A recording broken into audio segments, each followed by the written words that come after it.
Words are the code your brain uses to build reality. Every phrase you repeat shapes how you feel, what you believe about yourself, and how you react to the world. Sometimes we walk around saying things like, "I can't handle this," or "I'm terrible at this," without even noticing, and each of those phrases quietly trains the brain to feel more anxious and powerless. But have you ever wondered? Why do some people stay trapped in fear and self-doubt while others seem to talk themselves into courage? Why do certain words instantly calm your anxiety while others trigger it even more? And if your inner dialogue is shaping your emotions every single day, is there a way to change those words and with them change your brain? In this video, you'll see how modern neuroscience proves that language rewires the circuits that control emotion and confidence, and how ancient Stoic wisdom already taught us to choose our words with intention. Most importantly, I'll show you 3 simple swaps you can start using today to calm anxiety and feel more in control of your life without therapy sessions, long meditations, or fake affirmations. Stay with me until the end, and you will walk away with a practical tool to stop feeding fear and start programming strength every time you speak. Why do the words you choose every day have so much power over how you feel? Think about it. From the moment you wake up, you're already talking, even if it's just inside your head. Maybe the alarm goes off and you sigh, "Another exhausting day." Or you spill coffee on your shirt and mutter, "I'm such an idiot." These small comments feel harmless, but they're not. They are like drops of dye falling into clear water. Little by little, they color the entire glass. Philosophers have been warning us about this for centuries. The Stoics, for example, taught that events themselves don't hurt us. What hurts is the story we tell about them. Epictetus said, "It's not things that disturb us, but our judgments about them." In other words, life happens, but your brain builds meaning using words. Call a challenge a disaster and your body reacts with panic. Call it a test and suddenly there's room for courage. The event didn't change, the language did. Another Stoic idea, prohairesis, is all about the inner power to choose how we respond.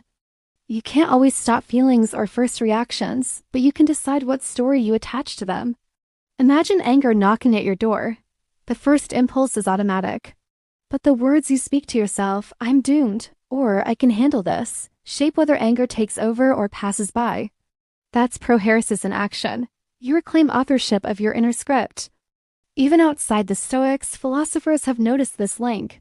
The Sapir-Whorf hypothesis, often called linguistic relativity, suggests that the language we use doesn't just reflect our thoughts, it shapes them.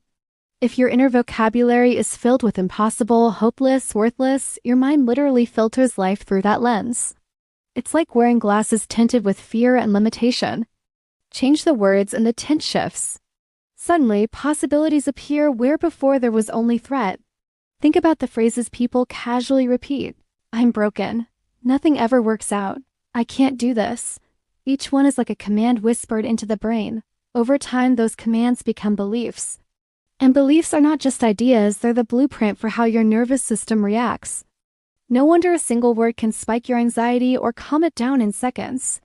Ancient wisdom saw this long before neuroscience gave it evidence. The Stoics trained themselves to replace catastrophic language with steady, factual talk. Instead of saying, "This is unbearable," they'd say, "This is difficult, but not beyond my ability." Instead of, "I failed completely," they'd say, "I stumbled, but I can stand again." It might sound small, but each swap is a tiny rebellion against despair, a way to train the mind toward strength instead of panic. If you've ever repeated something negative and felt your mood collapse, you've seen this power at work. Words are not just decorations. They are triggers. The story you tell yourself can open doors to resilience or slam you into anxiety. And the good news, what the Stoics would celebrate, is that this is a choice you can practice. You can rewrite the inner script word by word. In the next part, we all step into what modern science has discovered about this, how your brain, wiring literally changes depending on the language you feed it, and why swapping a few key phrases can calm anxiety and build confidence faster than most people imagine. So, how does science explain the power of words to reshape your emotions and even your brain? Let's look at what happens under the hood when you talk to yourself. Every time you use a word, your brain doesn't just process its meaning. It triggers a cascade of chemical and electrical signals. Research shows that words linked to fear or threat can activate the amygdala, the part of the brain that sounds the alarm for danger. That's why just saying, "I'm terrified," can make your heart race faster, even if nothing dangerous is happening. On the other hand, calming or empowering words can activate circuits tied to safety and control, releasing neurotransmitters that quiet the stress response. It's like flipping emotional switches with language. Neuroscientists call this neuroplasticity, the brain's ability to change and rewire based on experience. Each time you repeat a phrase, you're strengthening a neural pathway, the way you carve a trail through grass by walking it over and over.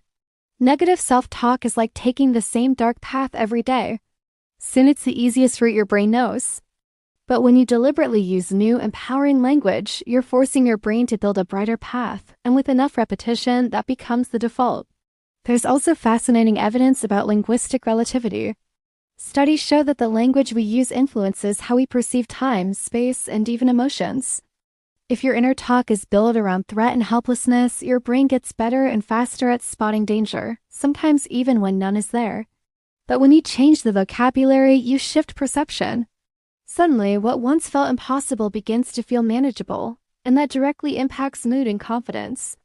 Another discovery comes from affect labeling, the simple act of naming a feeling. I feel nervous reduces amygdala activity and calms the brain, so choosing better words isn't just positive thinking. It's a biological intervention. By saying I'm learning instead of I'm failing, you're literally signaling a different emotional response to your nervous system. And this isn't magic or self-help fluff, it's measurable in the brain. Researchers at places like Stanford and MIT have shown that when people shift the words they use to describe challenges, they experience less anxiety and greater motivation. The brain regions responsible for planning and self-control, like the prefrontal cortex, become more active, while the fear center quiets down. Think of it like updating software. Your brain runs on mental code, and that code is made of words. If the code says helpless, doomed, incapable, that's the program that runs. Change the code, swap those words for ones that signal strength and agency, and over time, the program changes. Your emotional responses start to match the new script. So when we talk about reprogramming your mind with words, it's not poetry. It's a practical way to calm anxiety and take back control of your state.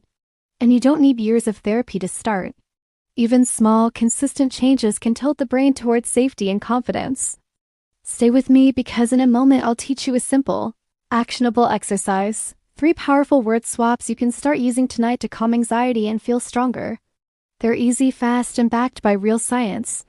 This is the turning point where your inner dialogue stops feeding fear and starts programming courage and control. Let's pause for a moment and bring everything together. We've seen that the Stoics already knew something powerful. It is not events that hurt us, but the judgments, the words we attach to them.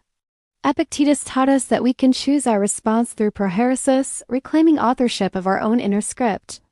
We explored the idea of linguistic relativity, the simple truth that language doesn't just describe reality. It shapes how we perceive it. And we discovered that modern neuroscience proves this. Words can trigger or calm the fear center of your brain, sculpt new neural pathways, and even activate the circuits of control and motivation. Now, imagine what happens when you begin to use this knowledge intentionally.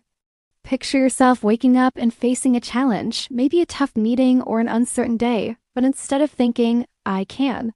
To handle this, you say, this is difficult, but I'm capable. Imagine how different your chest feels. A little more space to breathe, a little more calm. Or picture catching yourself saying, I always fail, and switching to I'm still learning.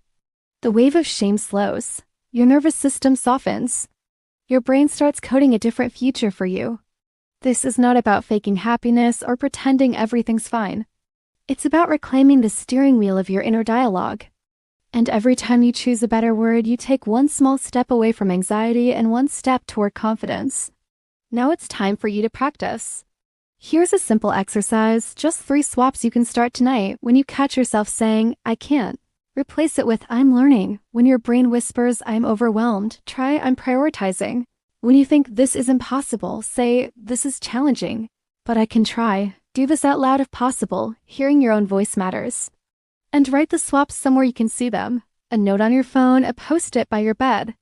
Each time you choose the new phrase, you're carving a fresh path in your brain, a path that leads to calm instead of panic. Why does this work? Because neuroplasticity thrives on repetition. Every time you select a new word, you interrupt the old fear circuit and strengthen a circuit of agency and safety. Over days and weeks, this changes your default reaction. What once felt automatic panic can start to feel like calm focus. So tonight, when the old language tries to sneak back, I'm broken. I can't do this. Stop, breathe, and choose a new word. It's small, but it's powerful. And it's real science, not wishful thinking. If this video helped you see how your inner dialogue is shaping your emotions, share your experience in the comments. Which phrase do you want to change first? And don't forget to subscribe. Every day we bring practical, science-backed ways to reprogram your mind and live with more calm, clarity, and control.